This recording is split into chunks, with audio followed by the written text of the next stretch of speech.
ইউক্রেনের জাপোরিঝিয়া অঞ্চলের একটি কারাগারে রাশিয়ার বিমান হামলায় অন্তত ১৭ কয়েদি নিহত হয়েছে। আহত হয়েছে ৮০ জন।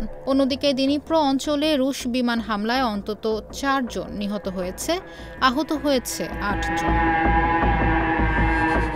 বার্তা সংস্থা রয়টার্স বলছে, ইউক্রেনের বিমান বাহিনী জানায় মঙ্গলবার দেশটিকে লক্ষ্য করে ২টি ইস্কান্দার এম ব্যালিস্টিক ক্ষেপণাস্ত্র ও ৩৭টি শাহেদ ড্রোন হামলা চালিয়েছে রাশিয়া। এর মধ্যে ৩২টি ড্রোন ভূপাতিত বা ধ্বংস করেছে তারা। আহতদের হাসপাতালে ভর্তি করা হয়েছে। তাদের মধ্যে অন্তত ৪২ জন কয়েদির অবস্থা আশঙ্কাজনক। আহতদের মধ্যে একজন কারাগারের কর্মী রয়েছেন বলেও জানায় তারা।